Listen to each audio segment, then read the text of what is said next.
जोबोद गोजोननाय मोनदों दिनैहाय जों बेयाव सराइबिल ब्लक एपिबिनि बिनि सिङावहाय थानाय रायमाना आरो बसगाव बे मोननै प्राइमारिखौ दाफुंनानै लानो हाबाय दा बेयाव जोङो जोबोद गोख्रों मावथि बिथांमोनखौनो मोननो हादों बे हिसाबै बे ओनसोलनि रायजो राजा आरो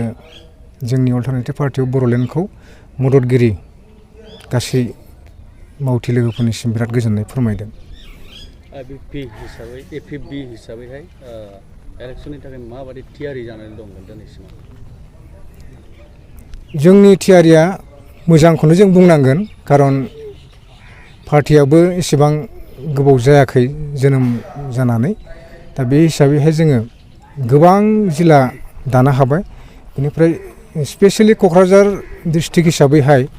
बेयाव जोङो राजनितिक जिल्ला हिसाबै मोनथामखौ जोङो दाफुंनानै लानो हादों बेनिफ्राय ब्लकआबो जोंना गासैबो कमप्लिट जाबाय दा प्राइमारियाबो अलमस्ट कमप्लिटखौनो जोङो बुंनानै लानांसिगोन दा मोननै मोनथामसो बाखि दङ दा बिनि उनावहाय जोङो बुथ कमिटि दानाय हाबाफारिफोरखौ मावगोन दा बे हिसाबै जोबोद गोख्रों आरो फैबाय थानाय समाव मोजां रिजाल्ट मोनगोन होननानै आसा खालामो आरो नोंथांमोननि सिगाङाव फोरमायनो हायो एपिबि राजखान्थि हान्जाखौ जोनोम होनायनि उनावहाय इलेक्सननि थाखाय रायजो राजाफोरखौ मा खावलायगोन आंथ' बेखौनो खावलायगोन जे थांनाय 17 बोसोर जिहेतु बिपिएफआ सासन खालामबाय बेनि उनावहाय इउपिपिएल हिसाबैहाय साराय बोसोर 5 बोसोरानो जानोसै दा बे हिसाबै बिथांमोननि मावनाय दांनायखौथ' जों गासैबो नुखाबाय बेयाव गोदानै बुंबावनांगौ जेबो बाथ्रा गैया दा गासैबो रायजो राजाया बेखौनो बुंदों जे जोङो माने परिबर्तन आसल माने परिबर्तनखौ जोंनो नांगौ होननानै बुंदों आरो बिथांमोनहा अल्टारनेटिभ पार्टियाव बर'लेण्डखौ बोजबनानै लादों बेखौ जोङो जेरावबो नुबाय थादों एपिबि हिसाबै रायजो राजानि माबायदि अनसायनाय मोनदों होनना बुंनो सार गोबां अनसायनाय मोनदों माने बिभिन्न जाथि जनगोष्ठी हारि माहारिफोरा जोंनि बे एपिबियावहाय जइन जागासिनो दङ आरो जानो फैबाय थानाय मानसिफ्रा जोङो जायगा होनो हायाखै सम होनो हायाखै बेखौसो जोङो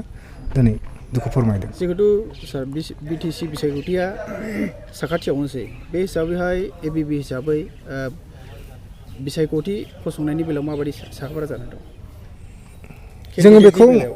दिनैसिमहालागै थिरांथा लाथ'वाखै नाथाय एपिबिनिफ्राय जे गेलेगोन बे स्पस्ट' दा बेसेबां सिटआव गेलेनो हागोन बेखौ जोङो नायबाय थादों खामानिफोरखौ मावबाय थादों थांखिया खिन्थु 40था सिटआवनो गेलेनायनि मोनबेसे बियाबाव देरहागोननि आसा बायदि सार दा जेरखम बादि नुदों जेराव जोङो मिटिं बा हाबाफारिफोरखौ लाबाय थादों बेयावथ' मोजां रेसपन्स मोनदों रायजो राजानिफ्राय दा बे हिसाबै सरकार दानो हानायखौ नुहुरो बबेबा आलदा राजनितिक माबाजोंहाय एलायन्स जानायनि खोथा दं दासिम बेफोरबायदि जेबो सिन्था सरसा गैथ'वा नायबाय थानोसै फैबाय थानाय समाव मा जायो दा जों हारसिङैनो गेलेनायनि राहाफोर लाबाय थादों